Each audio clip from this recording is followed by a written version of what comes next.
The U.S. Secretary of State delivered this message to Israeli leaders yesterday. The only path to lasting peace in the Middle East is a Palestinian state.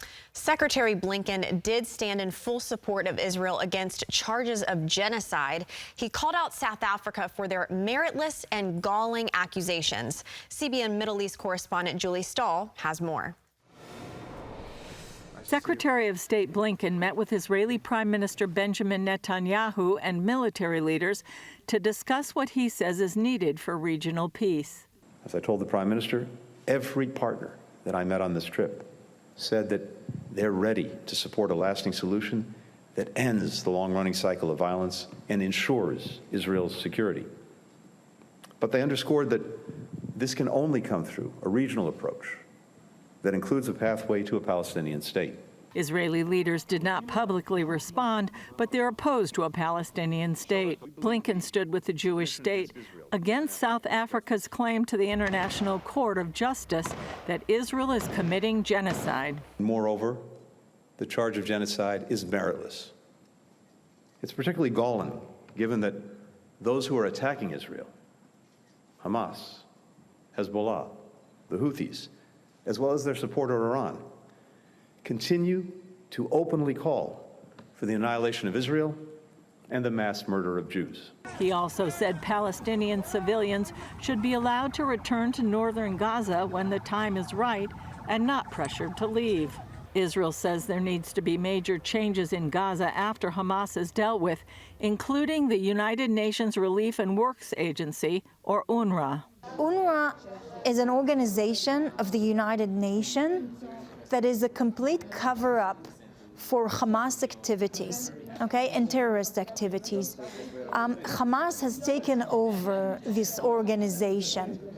And so we knew this for a while.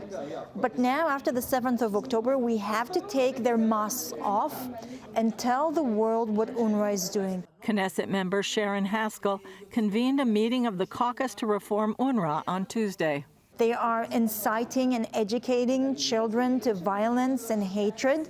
They're teaching them martyrdom, how to be child soldiers. That's their education system. It's based on radical Islam. And, you know, the international community is paying for it. UNRWA began in 1949 after hundreds of thousands of Arabs fled their homes during Israel's War of Independence. It's the only UN refugee agency made for a specific group of people and including their descendants forever. UNRWA has been a turbocharged engine of terror coming out of Gaza, which has become a forward base for the IRGC and the Iranian regime. Dan Diker, president of the Jerusalem Center for Public Affairs, says there needs to be international supervision of UNRWA led by the U.S. It's the Iranian regime that is mobilizing UNRWA with its Hamas proxy to incite to the murdering of Jews and Israelis, to carry out acts of terror. Julie Stahl, CBN News, Jerusalem. Well, it's time for UNRWA to be defunded, and please keep in mind your tax dollars are going to fund UNRWA. President Trump stopped U.S. payments to UNRWA, and President Biden reinstated them. They've been going on from administration after administration since 1948 until the Trump administration. It's time for it to end because it's quite clear that all it is doing is funding terrorism. It's providing staff salaries to Hamas terrorists. It's providing funding for the building of tunnels and rockets. These things have to stop. The indoctrination of children, all happening in UNRWA schools. And so let's wake up to that and say no more. In terms of a two-state solution, I think the State Department is absolutely dreaming because the Palestinians don't want two states. They want one state, and they want to call it the State of Palestine. The world needs to recognize that's a brand new thing. It's never existed before. There was no Palestinian state ever. How did we get the name Palestine? Well, it comes from Emperor Hadrian. He was responding to a Jewish revolt against Roman rule all the way back in 130 to 135 AD. After the revolt, he decided, I want to wipe out the Jewish people. I want to make sure they could never exist again. So he did three horrible things. Number one, he plowed the Temple Mount so the foundations could never be built on again.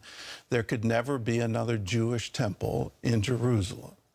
Number two, he destroyed their genealogies so they could no longer trace who were part of the priesthood, the Cohen, who were part of the royalty from the tribe of Judah.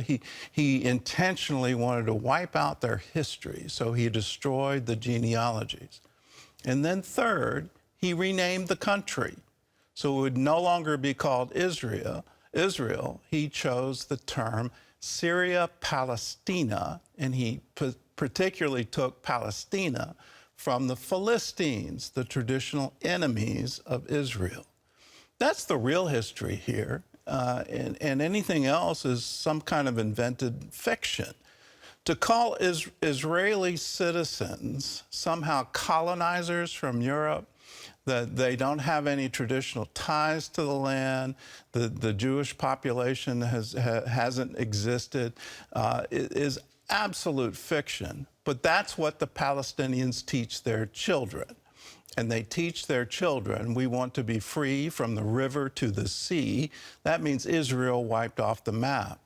Let's not ignore that. If you want to have peace, you have to make sure the other side wants to have peace, and Palestine, the Palestinians, do not want it.